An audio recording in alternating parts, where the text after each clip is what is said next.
Capítulo 46. De la notable aventura de los cuadrilleros y la gran ferocidad de nuestro buen caballero Don Quijote. En tanto que Don Quijote esto decía, estaba persuadiendo el cura a los cuadrilleros cómo Don Quijote era falto de juicio, cómo lo veían por sus obras y por sus palabras, y que no tenían para qué llevar aquel negocio adelante, pues aunque le prendiesen y llevasen, luego le habían de dejar por loco. A lo que respondió el del mandamiento, que a él no tocaba juzgar de la locura de Don Quijote, sino hacer lo que por su mayor le era mandado, y que una vez preso, siquiera le soltasen 300. Con todo esto, dijo el cura, por esta vez no le habéis de llevar, ni aun él dejará llevarse, a lo que yo entiendo. En efecto, tanto le supo el cura decir, y tantas locuras supo Don Quijote hacer, que más locos fueran que no él los cuadrilleros si no conocieran la falta de Don Quijote. Y así tuvieron por bien de apaciguarse, y aun de ser medianeros de hacer las paces entre el barbero y Sancho Panza, que todavía asistían con gran rencor a su pendencia. Finalmente ellos, como miembros de justicia, mediaron la causa y fueron árbitros de ella, de tal modo que ambas partes quedaron, si no del todo contentas, a lo menos en algo satisfechas. Porque se trocaron las albardas y no las cinchas y jáquimas. Y en lo que tocaba a lo del yelmo de Mambrino, el cura, a socapa, y sin que Don Quijote lo entendiese, le dio por la bacía 8 reales, y el barbero le hizo una cédula del recibo, y de no llamarse a engaño por entonces, ni por siempre jamás amén. Sosegadas pues estas dos pendencias, que eran las más principales y de más tomo, restaba que los criados de don Luis se contentasen con volver los 3 y que el uno quedase para acompañarle donde don Fernando le quería llevar. Y como ya la buena suerte y mejor fortuna había comenzado a romper lanzas y a facilitar dificultades en favor de los amantes de la venta y de los valientes de ella, quiso llevarlo al cabo y dar a todo felice suceso, porque los criados se contentaron de cuanto don Luis quería, de que recibió tanto contento doña Clara, que ninguno en aquella sazón la mirara al rostro que no conociera el regocijo de su alma. Zoraida, aunque no entendía bien todos los sucesos que había visto, se entristecía y alegraba a bulto, conforme veía y notaba los semblantes a cada uno, especialmente de su español, en quien tenía siempre puestos los ojos y traía colgada el alma. El ventero, a quien no se le pasó por alto la dádiva y recompensa que el cura había hecho al barbero, pidió el escote de Don Quijote con el menoscabo de sus cueros y falta de vino, jurando que no saldría de la venta Rocinante ni el jumento de Sancho, sin que se le pagase primero hasta el último ardite. Todo lo apaciguó el cura, y lo pagó don Fernando, puesto que el oidor, de muy buena voluntad, había también ofrecido la paga. Y de tal manera quedaron todos en paz y en sosiego, que ya no parecía la venta la discordia del campo de Agramante, como Don Quijote había dicho, sino la misma paz y quietud del tiempo de Otaviano, de todo lo cual fue común opinión que se debían dar las gracias a la buena intención y mucha elocuencia del señor cura, y a la incomparable liberalidad de don Fernando. Viéndose pues Don Quijote libre y desembarazado de tantas pendencias, así de su escudero como suyas, le pareció que sería bien seguir su comenzado viaje y dar fin a aquella grande aventura para que había sido llamado y escogido. Y así, con resoluta determinación, se fue a poner de hinojos ante Dorotea, la cual no le consintió que hablase palabra hasta que se levantase. Y él, por obedecella, se puso en pie y le dijo: Es común proverbio, fermosa señora, que la diligencia es madre de la buena ventura,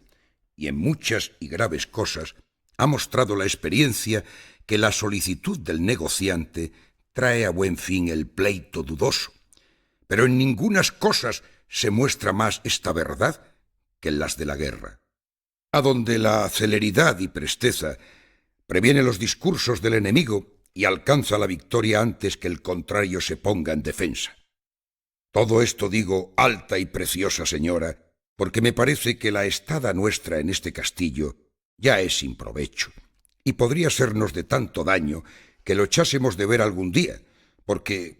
quién sabe si por ocultas espías y diligentes habrá sabido ya vuestro enemigo el gigante de que yo voy a destruille y dándole lugar el tiempo, se fortificase en algún inexpugnable castillo o fortaleza contra quien valiesen poco mis diligencias y la fuerza de mi incansable brazo. Así que, señora mía, prevengamos, como tengo dicho, con nuestra diligencia sus designios y partámonos luego a la buena ventura, que no está más de tenerla vuestra grandeza como desea, de cuanto yo tarde de verme con vuestro contrario. Calló y no dijo más don Quijote, y esperó con mucho sosiego respuesta de la fermosa infanta, la cual, con ademán señoril y acomodado al estilo de don Quijote, le respondió de esta manera. Yo os agradezco, señor caballero, el deseo que mostráis tener de favorecerme en mi gran cuita, bien así como caballero, a quien es anejo y concerniente favorecer los huérfanos y menesterosos. Y quiera el cielo que el vuestro y mi deseo se cumplan, para que veáis que hay agradecidas mujeres en el mundo. Y en lo de mi partida, sea luego, que yo no tengo más voluntad que la vuestra. Disponed vos de mí a toda vuestra guisa y talante, que la que una vez os entregó la defensa de su persona y puso en vuestras manos la restauración de sus señoríos, no ha de querer ir contra lo que la vuestra prudencia ordenare. A la mano de Dios, pues así es que una señora se me humilla, no quiero yo perder la ocasión de levantalla y ponella en su heredado trono. La partida sea luego, porque me va poniendo espuelas al deseo y al camino, lo que suele decirse que en la tardanza está el peligro. Y pues no ha criado el cielo ni visto el infierno ninguno que me espante ni acobarde, ensilla, Sancho a Rocinante, y apareja tu jumento y el palafrén de la reina, y despidámonos del castellano y de estos señores, y vamos de aquí luego al punto. Sancho, que a todo estaba presente, dijo meneando la cabeza de una parte y a otra. Ay, señor, señor, y cómo hay más mal en el Aldehuela que se suena, con perdón se ha dicho, de las tocadas honradas. ¿Qué mal puede haber en ninguna aldea, ni en todas las ciudades del mundo, que pueda sonarse en menoscabo mío, villano? Si vuestra merced se enoja, yo callaré, y dejaré de decir lo que soy obligado como buen escudero, y como debe un buen criado decir a su señor. Di lo que quisieres, como tus palabras no se encaminen a ponerme miedo, que si tú le tienes, haces como quien eres, y si yo no le tengo, hago como quien soy. No es eso, pecador fui yo a Dios, sino que yo tengo, por cierto y por averiguado, que esta señora, que se dice ser reina del gran reino Micomicón, no lo es más que mi madre, porque a ser lo que ella dice, no se anduviera hocicando con alguno de los que están en la rueda, a vuelta de cabeza y a cada traspuesta. Paróse colorada con las razones de Sancho Dorotea, porque era verdad que su esposo don Fernando, alguna vez a hurto de otros ojos, había cogido con los labios parte del premio que merecían sus deseos, lo cual había visto Sancho, pareciéndole que aquella desenvoltura era más de dama cortesana que de reina de tan gran reino. Y no pudo ni quiso responder palabra a Sancho, sino dejóle proseguir en su plática, y él fue diciendo: Esto digo, señor, porque si al cabo de haber andado caminos y carreras, y pasado malas noches y peores días, ha de venir a coger el fruto de nuestros trabajos el que se está holgando en esta venta. No hay para qué darme prisa en que ensilla a Rocinante, albarde el jumento y aderece al palafrén, pues será mejor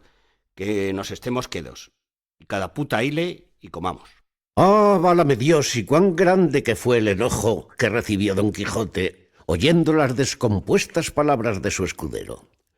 Digo que fue tanto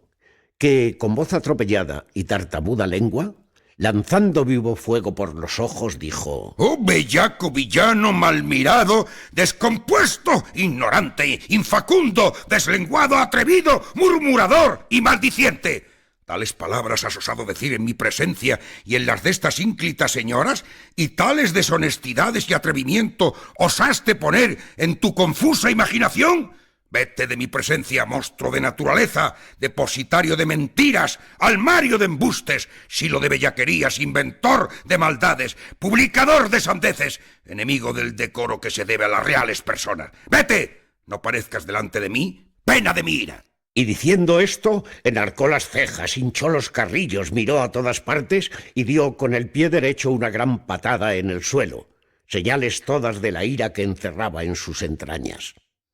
A cuyas palabras y furibundos ademanes quedó Sancho tan encogido y medroso que se holgara que en aquel instante se abriera debajo de sus pies la tierra y le tragara. Y no supo qué hacer, sino volver las espaldas y quitarse de la enojada presencia de su señor. Pero la discreta Dorotea, que tan entendido tenía ya el humor de Don Quijote, dijo para templarle la ira: No os despechéis, señor caballero, de la triste figura, de las sandeces que vuestro buen escudero ha dicho, porque quizá no las debe de decir sin ocasión, ni de su buen entendimiento y cristiana conciencia se puede sospechar que levante testimonio a nadie. Y así se ha de creer, sin poner duda en ello, que como en ese castillo, según vos, señor caballero, decís, todas las cosas van y suceden por modo de encantamiento, podría ser, digo, que Sancho hubiese visto por esta diabólica vía lo que él dice que vio, tan en ofensa de mi honestidad. Por el omnipotente Dios juro que la vuestra grandeza ha dado en el punto, y que alguna mala visión se le puso delante a ese pecador de Sancho, que lo hizo ver lo que fuera imposible verse de otro modo que por el de encantos no fuera, que sé yo bien de la bondad e inocencia de este desdichado que no sabe levantar testimonios a nadie. Así es, y así será, dijo don Fernando. Por lo cual debe vuestra merced, señor Don Quijote, perdonalle y reducille al gremio de su gracia, sicut erat in principio, antes que las tales visiones le sacasen de juicio. Don Quijote respondió que él le perdonaba, y el cura fue por Sancho, el cual vino muy humilde, e hincándose de rodillas, pidió la mano a su amo, y él se la dio, y después de habérsela dejado besar, le echó la bendición, diciendo: Ahora acabarás de conocer, Sancho hijo, ser verdad lo que yo otras muchas veces te he dicho, de que todas las cosas de este castillo son hechas por vía de encantamiento. Así lo creo yo, excepto aquello de la manta que realmente sucedió por vía ordinaria. No lo creas, que si así fuera, yo te vengara entonces, y aun ahora, pero ni entonces ni ahora pude, ni vi en quien tomar venganza de tu agravio. Desearon saber todos qué era aquello de la manta, y el ventero les contó, punto por punto, la volatería de Sancho Panza, de que no poco se rieron todos, y de que no menos se corriera Sancho, si de nuevo no le asegurara su amo, que era encantamiento, puesto que jamás llegó la sandez de Sancho a tanto, que creyese no ser verdad pura y averiguada, sin mezcla de engaño alguno, lo de haber sido manteado por personas de carne y hueso, y no por fantasmas soñadas ni imaginadas, como su señor lo creía y lo afirmaba. 2 días eran ya pasados los que había que toda aquella ilustre compañía estaba en la venta, y pareciéndoles que ya era tiempo de partirse, dieron orden para que, sin ponerse al trabajo de volver Dorotea y don Fernando con don Quijote a su aldea, con la invención de la libertad de la reina Micomicona, pudiesen el cura y el barbero llevársele como deseaban y procurar la cura de su locura en su tierra. Y lo que ordenaron fue que se concertaron con un carretero de bueyes que acaso acertó a pasar por allí, para que lo llevase en esta forma. Hicieron una como jaula de palos enrejados, capaz que pudiese en ella caber holgadamente don Quijote, y luego don Fernando y sus camaradas con los criados de don Luis y los cuadrilleros, juntamente con el ventero, todos, por orden y parecer del cura, se cubrieron los rostros y se disfrazaron, quién de una manera, quién de otra, de modo que a don Quijote le pareciese ser otra gente de la que en aquel castillo había visto. Hecho esto, con grandísimo silencio se entraron a donde él estaba durmiendo y descansando de las pasadas refriegas. Llegáronse a él, que libre y seguro de tal acontecimiento dormía, y asiéndole fuertemente, le ataron muy bien las manos y los pies, de modo que cuando él despertó con sobresalto, no pudo menearse ni hacer otra cosa más que admirarse y suspenderse de ver delante de sí tan extraños visajes. Y luego dio en la cuenta de lo que su continua y desvariada imaginación le representaba, y se creyó que todas aquellas figuras eran fantasmas de aquel encantado castillo, y que, sin duda alguna, ya estaba encantado, pues no se podía menear ni defender. Todo a punto, como había pensado que sucedería al cura, trazador de esta máquina. Solo Sancho, de todos los presentes, estaba en su mismo juicio y en su misma figura, el cual, aunque le faltaba bien poco para tener la misma enfermedad de su amo, no dejó de conocer quién eran todas aquellas contrahechas figuras, mas no osó descoser su boca hasta ver en qué paraba aquel asalto y prisión de su amo, el cual tampoco hablaba palabra, atendiendo a ver el paradero de su desgracia, que fue que, trayendo allí la jaula, le encerraron dentro y le clavaron los maderos tan fuertemente que no se pudieran romper a 2 tirones. Tomáronle luego en hombros, y al salir del aposento se oyó una voz temerosa, todo cuanto la supo formar el barbero, no el de la albarda, sino el otro, que decía: «Oh, caballero de la triste figura, no te dé afincamiento la prisión en que vas, porque así conviene para acabar más presto la aventura en que tu gran esfuerzo te puso, la cual se acabará cuando el furibundo león manchado con la blanca paloma tobosina yoguieren en uno, ya después de humilladas las altas cervices al blanco yugo matrimoñesco, de cuyo inaudito consorcio saldrán a la luz del orbe los bravos cachorros, que imitarán las rampantes garras del valeroso padre. Y esto será antes que el seguidor de la fugitiva ninfa faga 2 vegadas la visita de las lucientes imágenes con su rápido y natural curso. Y tú, oh el más noble y obediente escudero, que tuvo espada en cinta, barbas en rostro y olfato en las narices, no te desmaye ni descontente ver llevar así delante de tus ojos mismos a la flor de la caballería andante, que presto, si al plasmador del mundo le place, te verás tan alto y tan sublimado que no te conozcas, y no saldrán defraudadas las promesas que te ha fecho tu buen señor, y asegúrote, de parte de la sabia mentironiana, que tu salario te sea pagado, como lo verás por la obra, y sigue las pisadas del valeroso y encantado caballero, que conviene que vayas donde paréis entrambos.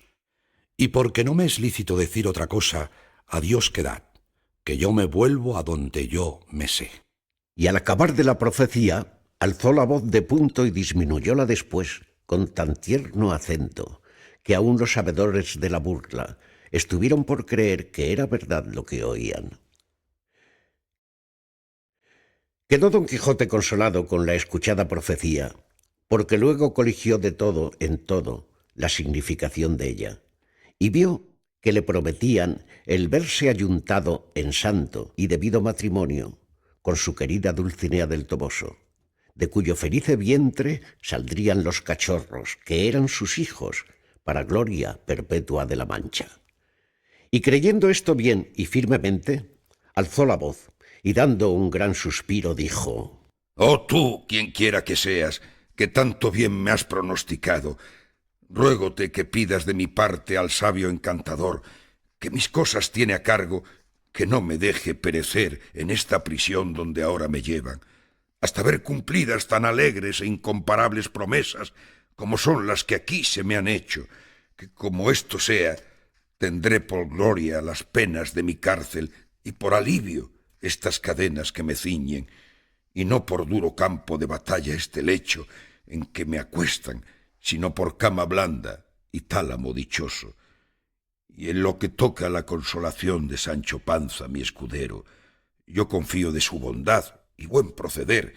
que no me dejará en buena ni en mala suerte, porque cuando no suceda por la suya o por mi corta ventura el poderle yo dar la ínsula o otra cosa equivalente que le tengo prometida, por lo menos su salario no podrá perderse, que en mi testamento, que ya está hecho, dejo declarado lo que se le ha de dar, no conforme a sus muchos y buenos servicios, sino a la posibilidad mía. Sancho Panza se le inclinó con mucho comedimiento y le besó entrambas las manos, porque la una no pudiera por estar atadas entrambas. Luego tomaron la jaula en hombros aquellas visiones y la acomodaron en el carro de los bueyes.